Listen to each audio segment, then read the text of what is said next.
The Marinade.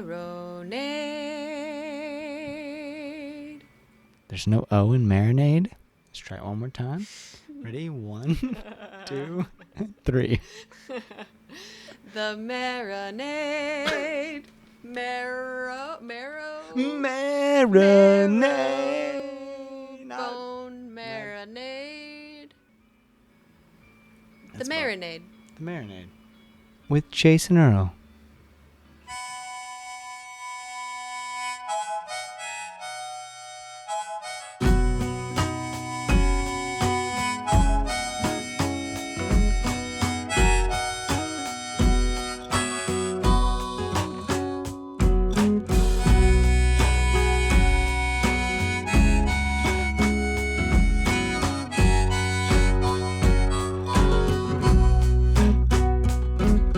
You always knew I understood. You knew I'd say what I said.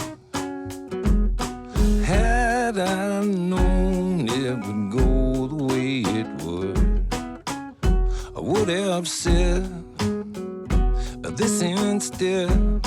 Sail on, sail on. Welcome to The Marinade with Jason Earle, a free-flowing conversation about the creative process with creative people. This is episode 80, and our guest is Todd Snider. When we first dreamed up this show, Todd was on the short list of dream guests, and now that dream is real. Todd is nothing short of a legend, y'all. His new record, First Agnostic Church of Hope and Wonder, comes out on April 23rd.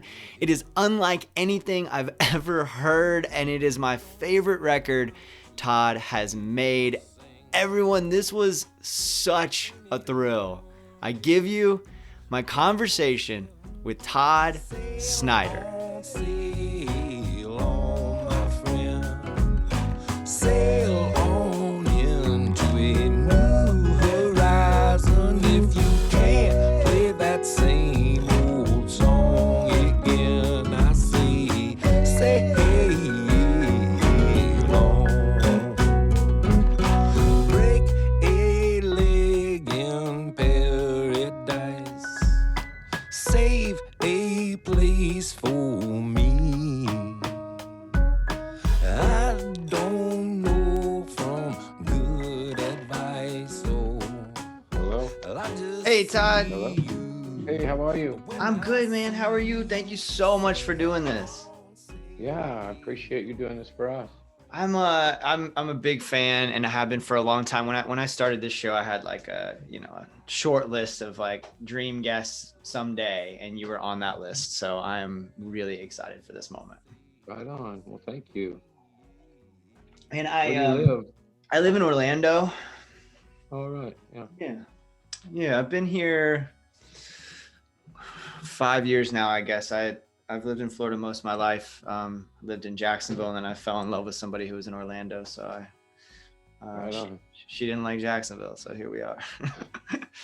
But I love it here. It's cool, man. Today was like this perfect day, and I had a day off that I didn't from my day job. I didn't realize I had. So I walked to the park and took a book and just like laid on the berm. Oh, And right on. Yeah, that's a nice day. it's been a day, man. It's been like this is a good kind of cap to it.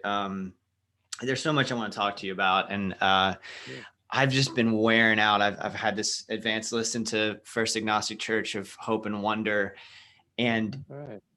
dude, it is. I mean, like I said, I've been listening to your music for a long time, and I think this is.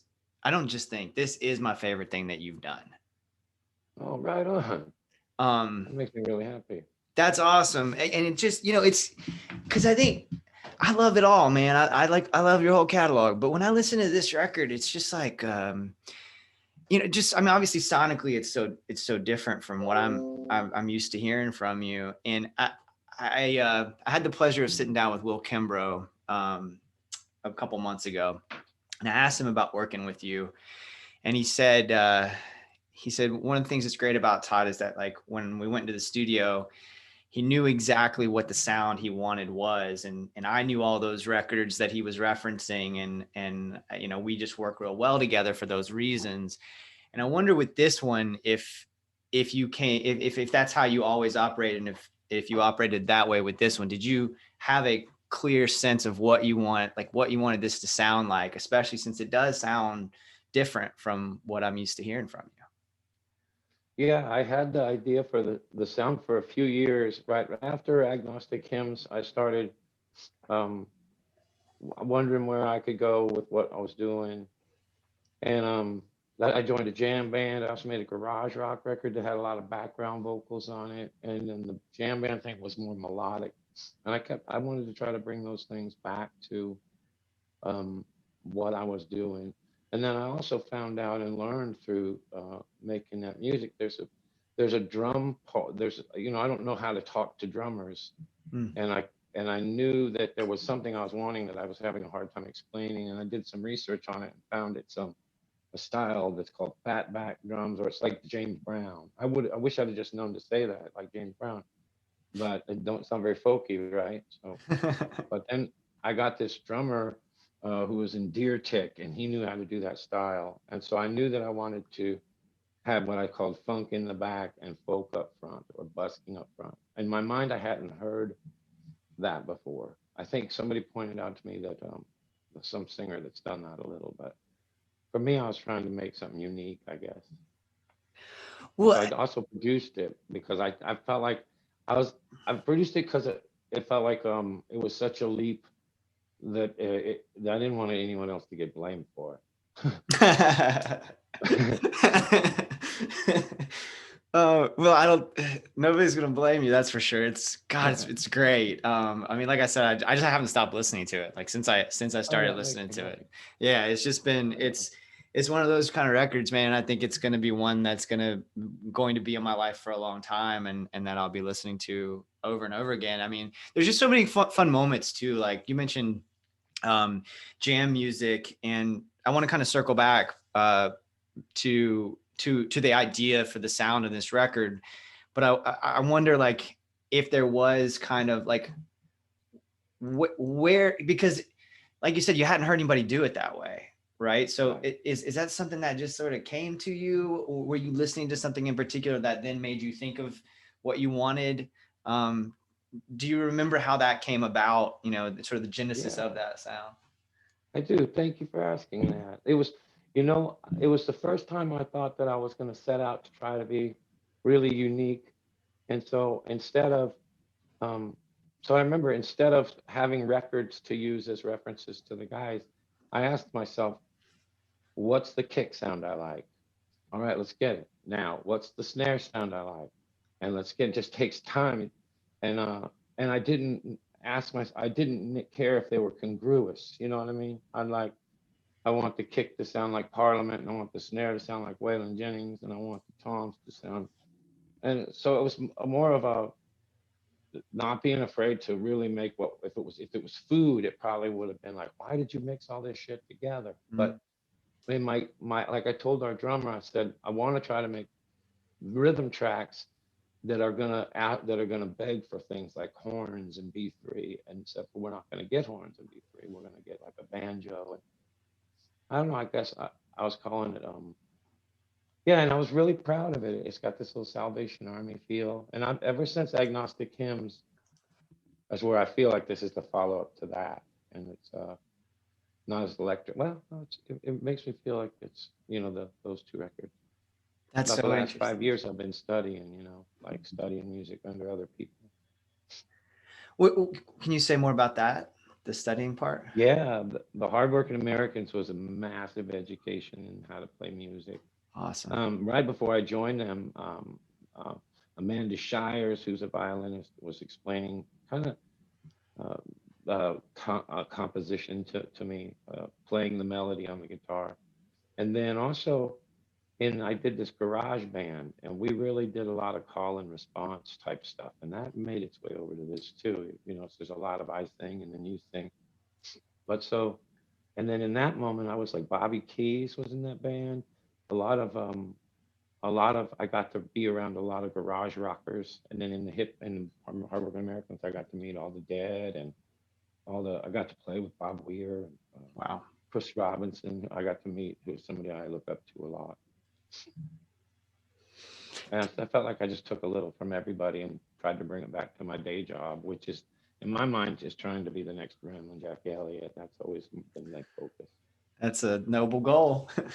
um, the Oh man, so much. You mentioned the food reference. It kind of like you used the analogy of like food, and that's so interesting to me. I when I try to, as a sort of, journalist in this world, when I'm trying to explain, quasi journalist, I shouldn't fully call myself a journalist. I just get to talk to people, but I do write about music, and when I write about music, it's one of the hardest things to do, right? Is to describe, especially something like this that's just like, I've never heard anything like this either. And it just grabbed me immediately, and blew me away. And I'm like, how do you describe it? But I often use food as like because everyone can connect to food, right? Like we all can connect in a way. And it is such a communal thing, the same way that music is. And so I like to think about it in that way. That makes a lot of sense to me.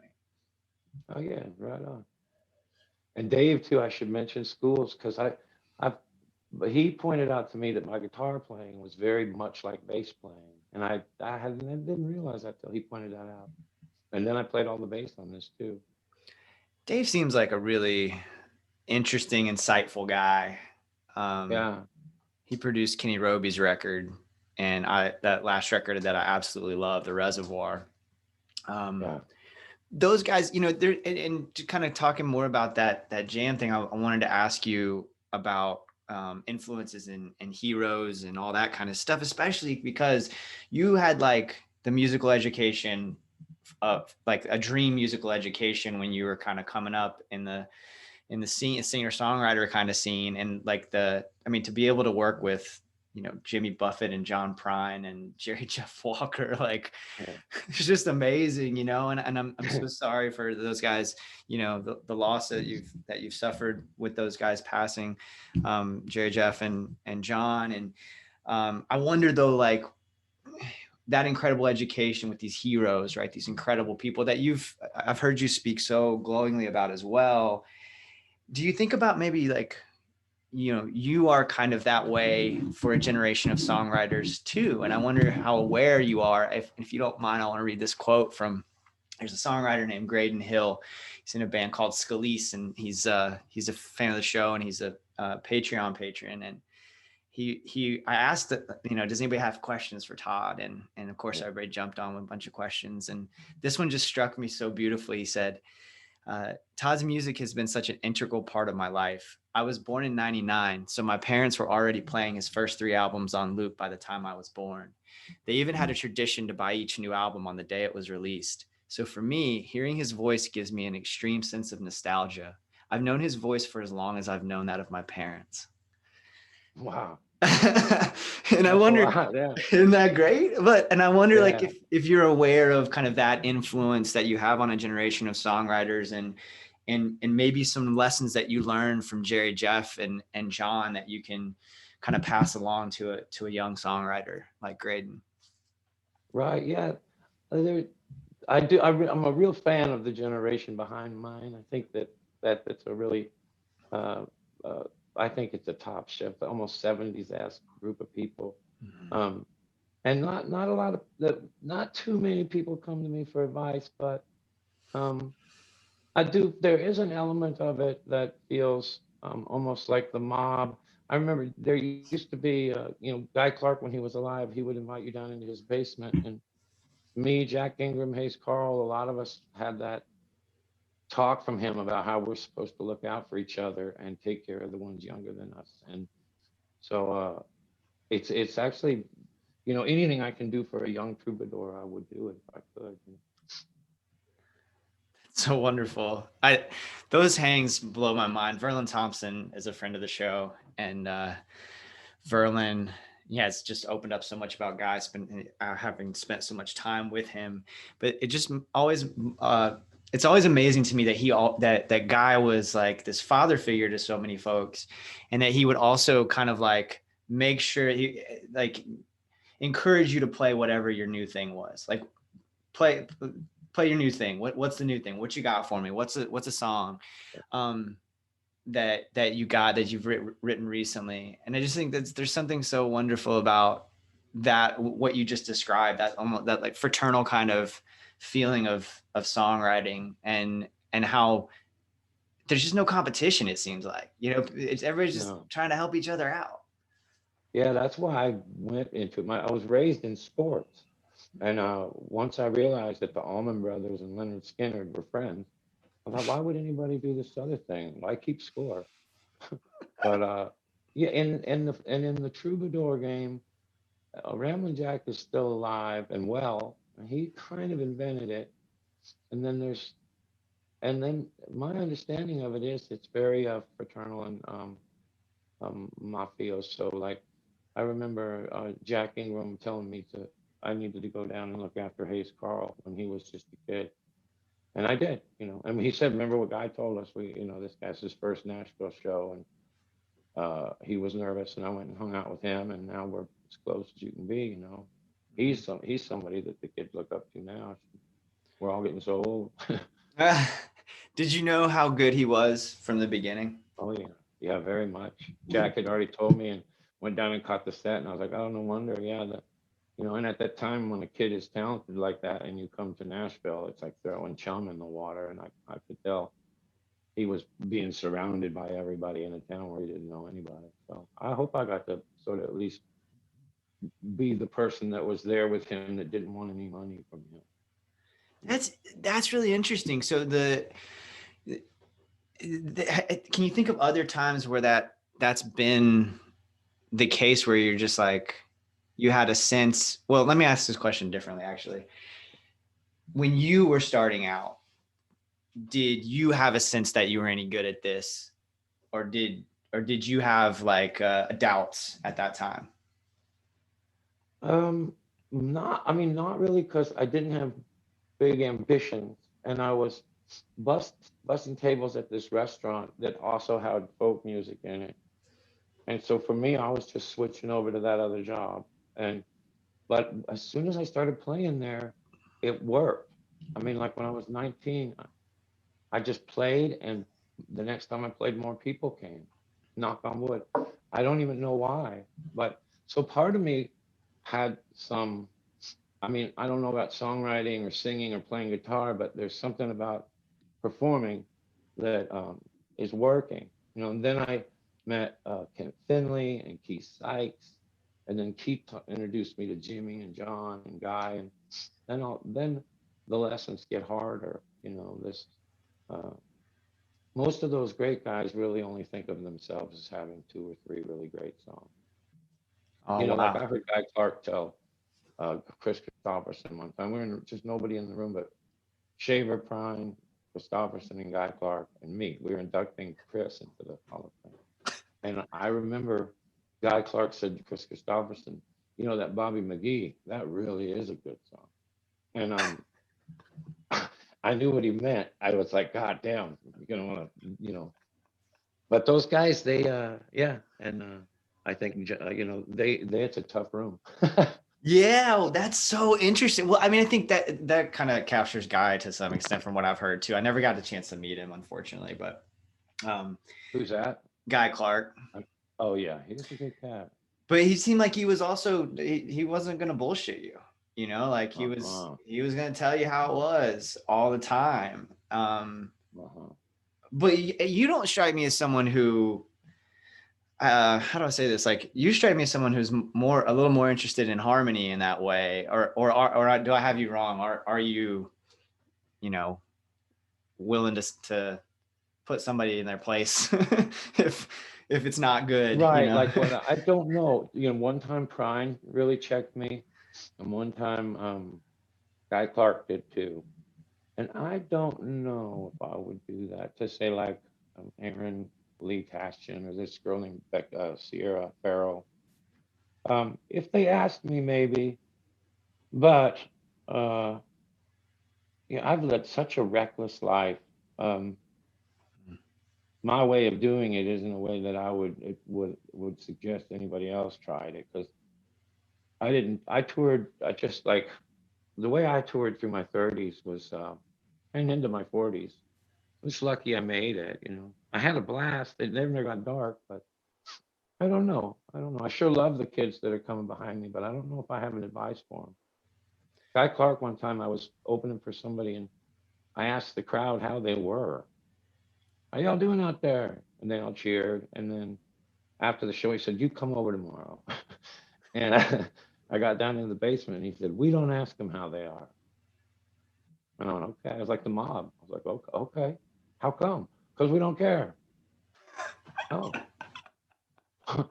right on. And it was a tough lesson, but I think I got what he meant was we're not pandering. We're not here to pander. You sing your poem, and if they like it, they like it. You know. Oh, that's a great lesson. Uh-huh. Yeah, That's funny. I would have thought about it like that, like Yeah. I play my songs for people sometimes and I sure as hell ask how they're doing. Yeah. I haven't done it since. I used to do it all the time, but I was like, okay. This when he said we, I said we. I'm in. Whatever that was, if you just included me in the group, I'm in. Yeah, for real, man. Oh, that's so interesting. You talked about living kind of reckless, and it's one of the things that I'm always amazed with is you're kind of a wild man, and I've seen you live. It's the most incredible performance that anyone could ever ask for. It's comedy and it's music and it's storytelling. And I only got to see you once. You played in St. Augustine, probably like Oh, yeah. 8 years ago, maybe. It's a tiny little room, and it was just amazing, Todd. It was so much fun. Thank Um, you. but I do wonder how because you consistently deliver these great records and you consistently deliver these legendary performances. People talk about your performances. That's one of the things you're known for. And these records are just excellent and keep getting better. And so like Thank how you. did you balance that? Like how are you able to live in like you said, a reckless way, but also continue to consistently do great work? Thank you. You're welcome. I guess for me, it always kind of has worked together. I don't do it as much, but there was a time when it was like if somebody asked me to get into a car, I went. If there was a thing, I did it. If I just was looking for adventure before work, I guess. Always trying to find the guy with the nickname that had the thing going on the other side of town and just always going. And for a few years, it made it so I wouldn't always be at the show or be at the show on time. But I felt like I'm supposed to be living a life of high adventure and reporting back. That feels like what Jerry Jeff did. And so in my mind, that was my mindset was to never turn down an invitation to do anything. You mentioned Jerry Jeff, and on I believe it was on Joe Pug's show that I heard you talking about how Yeah. I don't want to misquote you, but his advice was basically something to the effect of like just to do that thing, right? Just to go for it and to Yeah. live and to really it's just so hard for me to get my head around. Like if I have 3 beers, I can't function the next day, like um and if I travel, I need like a day to sleep. And maybe that's just because of my lifestyle. I've mostly Right. had a traditional, so to speak, job. And so I guess you can get used to it. But it's just amazing to me that, you can continue to do the work and continue to maintain relationships too. Everybody speaks so highly of you. Oh, thank you. Yeah, I think that's the other thing. Like all my favorite songwriters say, you mentioned Amanda. Amanda always gushes about you when she's asked in an interview, and Isbell and all these folks that I look up to as songwriters, even though they're around my age. But they all say such nice things, and it should really, I don't know. I was just wondering if you had any sense of like how you balance all of that and how you're able to live like that and still keep it together. Yeah. Well, I don't live as much. I used to live a lot more like a sock in a dryer than I do now. Now when I'm on the road though, I just say we're on the road. It's like Hunter Thompson. And yeah, I don't know. I think there's a lot I have forgotten and things like that. But I was never like a mean drunk or never. I don't get. And get upset. And so I was usually looking for some good times.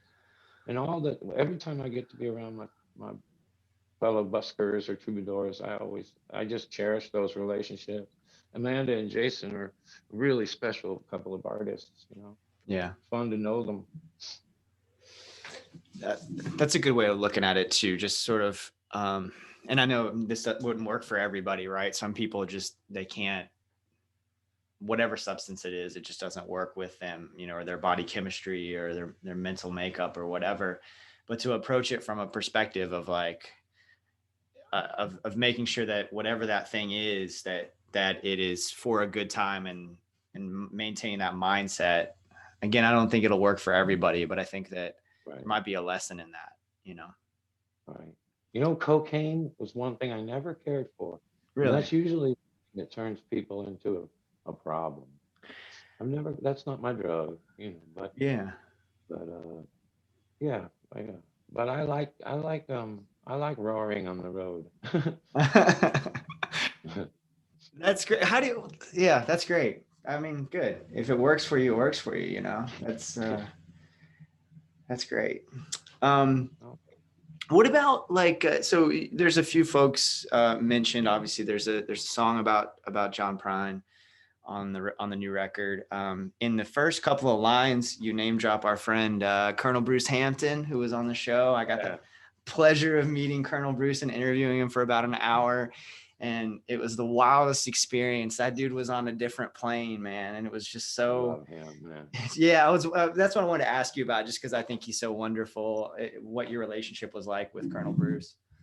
That was my favorite. I mean, being in the Hardworking Americans was a lot of fun, but the coolest part of it was meeting him and understanding uh, who he was, and the myth and the legend of him is a profound guy. And I would say I kind of got to be mentored by him. As I was being the lead singer, he was sort of showing me how to really essentially go even crazier is what it is. Uh, and I felt like, you know, there's so many traditions he started in jam culture, and the Trucks brothers look up to him so much, and he's very much like the Willie of the jam crowd. Um, and I learned a lot from him, and also just from hearing about him. Uh, yeah, he was a Zambi. He invented the Church of Zambi, and Mm-hmm. uh, and I joined that with the group. Those others had been in it already, but I joined it too. There's a song and a shake and all this shit. I So was there wow. that night when he passed away. We were all there. Oh no. Oh wow. Yeah, yeah. Do you feel comfortable speaking about that? Like what that was like? Oh, it went from sort of a euphoric moment to like there was a fire or something. I have a feeling he might have loved it, but it was nothing like I've never seen anything like that before. Because people went from full joy to full um, fear and horror and like that. You know. Yeah. But he went out the way he came in. He was a cosmic motherfucker. Dude, did he ever do the birthday thing on you? Or he predicts you, or Oh he, yeah, yeah. And he also said one of the first interviews he ever did, he said he wanted to die on stage. And he that's so did. crazy. Yeah, for folks listening who aren't familiar with the story, Colonel Bruce, and I also encourage folks to go back and listen to my conversation with him because it was just so insightful and interesting and joyful. He was such a Yeah. joyful person. And he made me think about things in a different way. And I always like those conversations when I think sometimes we get so, you know, especially at this point in my life, I'm 40 and it's like, I got this, you know, pretty somewhat stable life and I've been figuring myself out for a while and I don't have it all figured out, but there are times when I can get kind of stuck in the same way of thinking. And that doesn't necessarily have to be a positive or negative thing. It's just that I've kind of got my mind made up about stuff and I don't want to be that way. So I love when somebody like Colonel Bruce comes into your life and switches your perspective on things, you know. Yeah. But for folks listening, he tragically passed away on his birthday at a birthday celebration for him while he was playing during the encore, even if I'm not Yeah. just amazing. He sang Without a Warning, You Broke My Heart, and he died. That's just incredible. Wow. He was a magician. He really was. I loved him. That's I'm great. grateful to the widespread panic guys for turning me on to it. Yeah. The speaking of legends, the one of the questions that was asked, our other good friend of the show, Zach Schultz, said that he got to see, so I got to see John Prine play a few times, and the last time I saw him was just a few months before he passed, and it was on my birthday, and Kelsey Walden was there. I interviewed Kelsey. I got to hear John sound checking, like while I'm interviewing Kelsey, and it's just these kind of magical moments, um, and then he just put on one of the best shows I've ever seen, and definitely the best I'd seen him, and he was always great.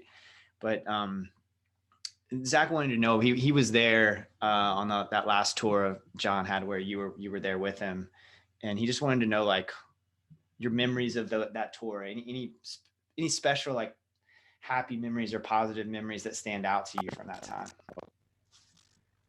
I didn't. I didn't hear that question because it jacked me up, but I can hear you now. Oh, okay. Sorry. Yeah. The question was about being on the last tour that John did, and Yeah.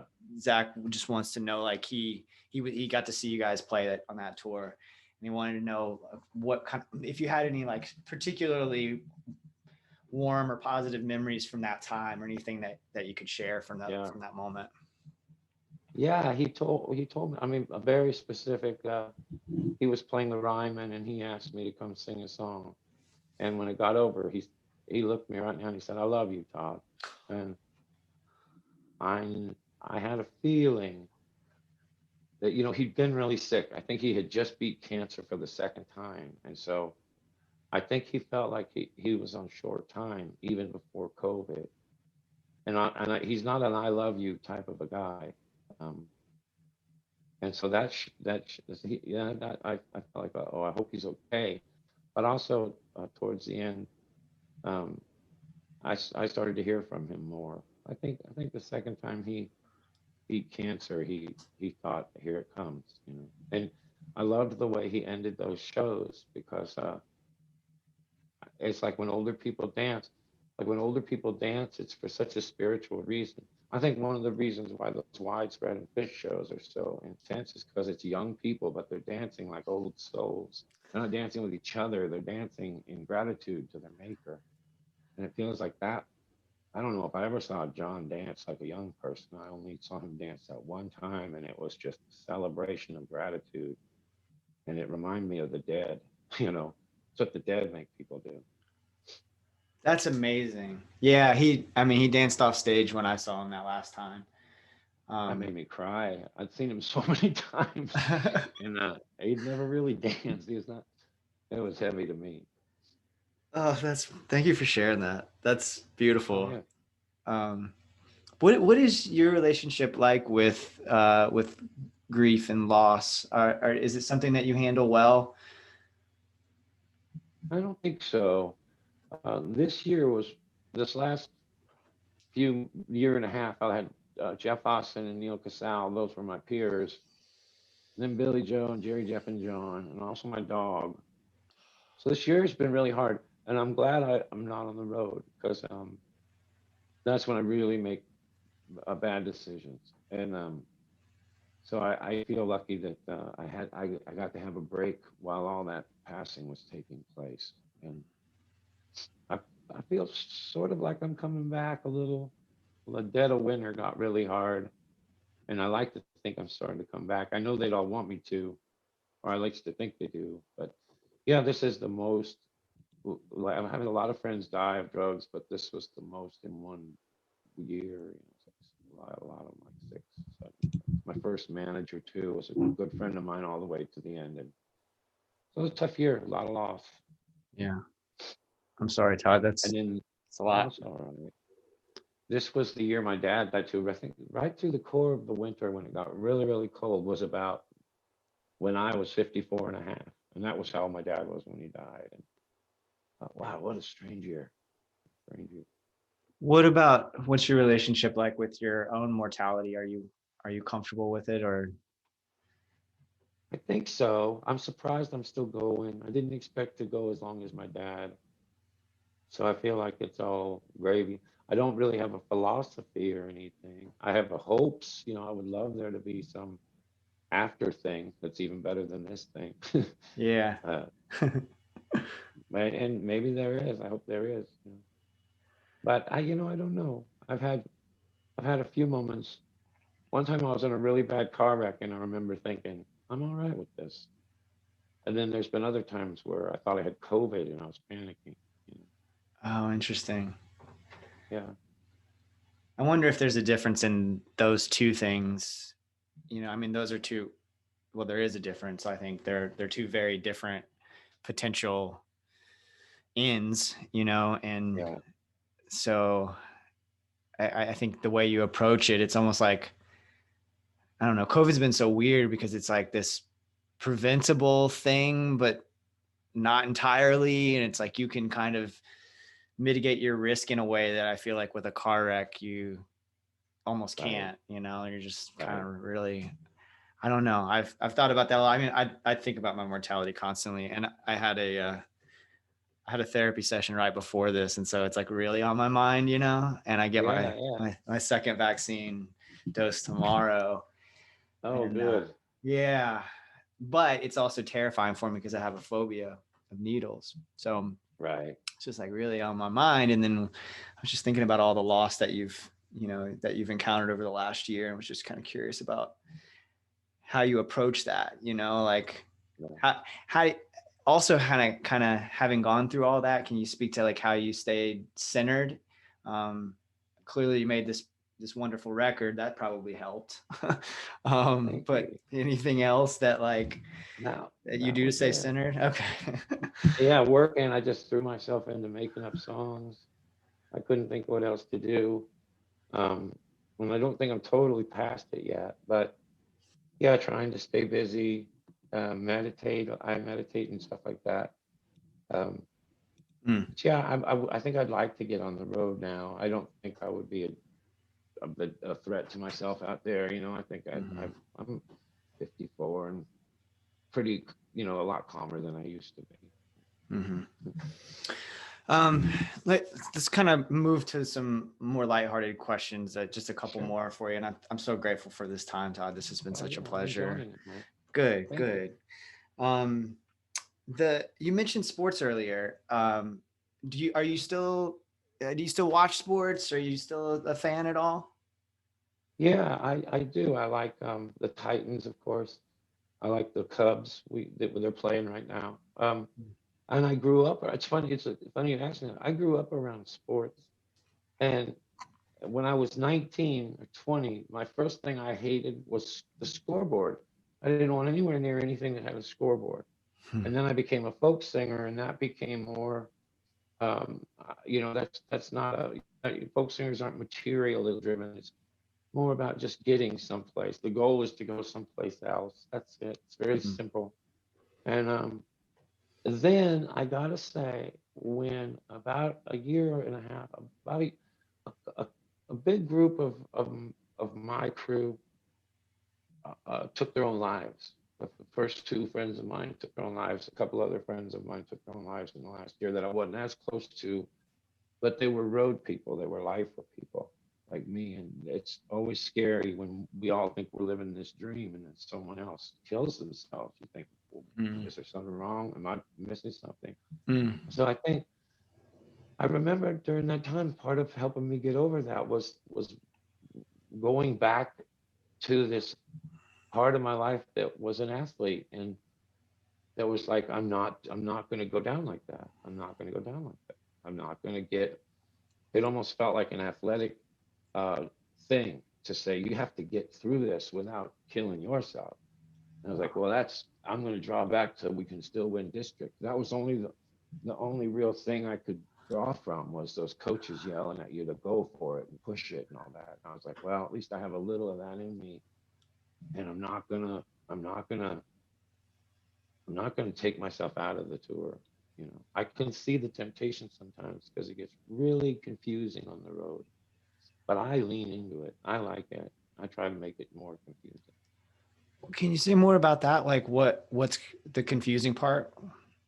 Why You it's really confusing? don't know where you are. You don't know what time it is. There's free drugs everywhere. And I usually will get out of the bus in the middle of the day and go in. I'll go find people. I'll find a crowd, and then there's this will he make it back to the show? Um, I just look for, and then sometimes it's hard. I'll have to call and go, man, I'm on the other side of town with these people I met at a movie. They're all coming with me, you know.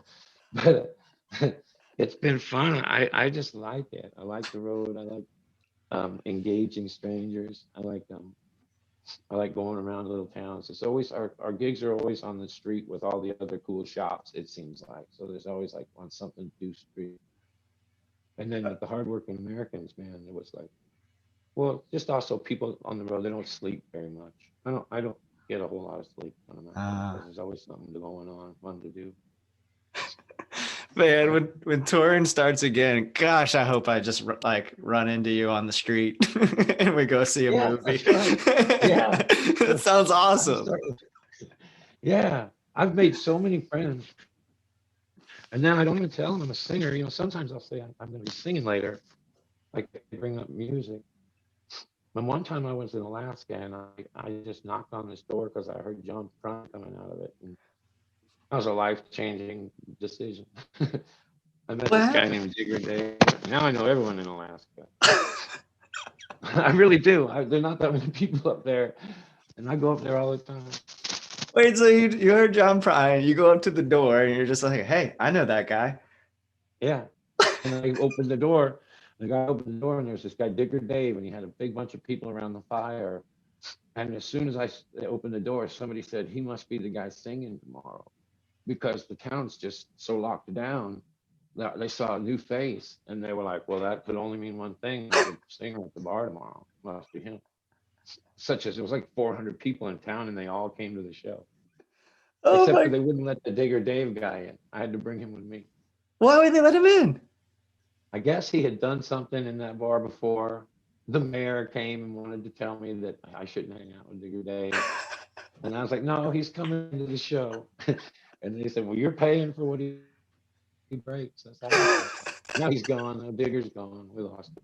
Oh, But he was a great friend. Yeah. Yeah, I love it up there still.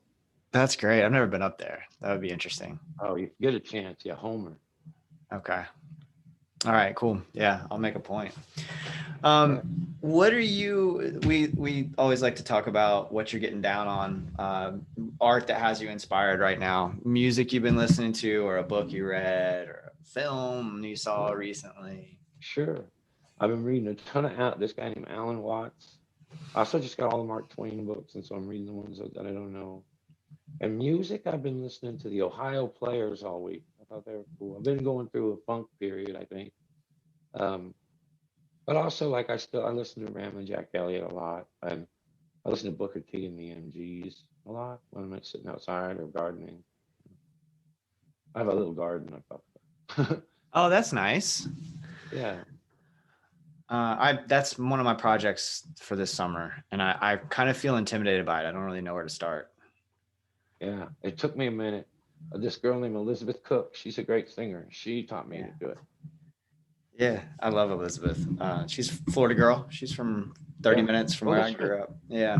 That's right. Never had a chance to meet her, but I should. Get her on the show. She's fun. Yeah, that inspires me to reach out to her. Yeah, Yeah. I'm gonna do that. I might do that as soon as I get off this call. She's got great stories. Her story is amazing. Yeah, it really is, man. And there's another one who well, she's in a lot too, and she's like a honor student in college, and then she did something like in the financial world for a while. I don't know, just so fascinating. Smart woman, man. And she Yeah. could fucking kill and clean a deer too. I had a deer right after her dad died. I was on a plane and some guy sat next to me and said, I'm Elizabeth Cook's dad. Oh, it spooked me. Weird. It looked like him too. I had never met him before. And I didn't know he'd been dead for about a week. And I was like, Elizabeth, I met your dad on a plane. She said, no, you couldn't have. And then she showed me a picture, and I was like, well, that was the guy. No I looked way. like the guy, yeah. Isn't that weird? That is And he so just was telling me wild. about her. Yeah. Yeah. And he knew. Wait, what? Yeah. He just came up next to, I didn't have a seat. I had an open seat next to me, and he sat down and asked me if I knew Elizabeth Cook. And I was like, of course I do. And he said, I'm her dad. And then she showed me video of her dad. And I'm like, that looks like the guy on the plane. She said, my dad had already been dead a couple of weeks by then. How did she take Isn't that that? crazy? Yeah. I think we both aren't very ghosty, so we probably, I mean, there's a good chance it was some guy that just wanted to tell me, the guy that just wanted to, you know, probably more logical than a ghost story, but it's pretty a weird coincidence. It's a weird coincidence, man. I'm more inclined to go ghosty on this one. Yeah, that'd be good, man, because we're family, me and her, and he, yeah, we look out for each other a lot. We both live in the same side of town, and Yeah. both get on the rumor mill sometimes, and That's funny. Oh my gosh, that is a crazy story, Todd. You caught me off guard with that one. I mean, because what an elaborate ruse if it's just some random dude who A, knows who you are, B, looks like Elizabeth's dad, C, knows shit about Elizabeth, right. knows that Pretty odd. Tell me, now you got me believing. Yeah, man. I like the chances of that. I mean, and he was a funny guy. I've seen a lot of video of him since. Wow, that's wild, man. Well, I don't know that we can top that. That was great. Well, I've enjoyed talking to you, man. It's been fun. Thank you, Todd. This was, again, like I said, one of the great pleasures, of my creative life, just getting to talk to you. I love this record. I'm really excited. I'm gonna order myself a copy of the vinyl and encourage folks to. I'm gonna spread the word. I'm gonna be a First Agnostic Church of Hope and Wonder evangelist. Yeah. So, and when we get down there, make sure you come say hi. I will absolutely, and I can't wait for that, man. It sounds great. Hell yeah. All right. Thank you. All right. Thank you. See Take care. I just see you when I see you. Sail on, my friend. Sail on into a new horizon. If you can't play that same old song again, I say, sail on.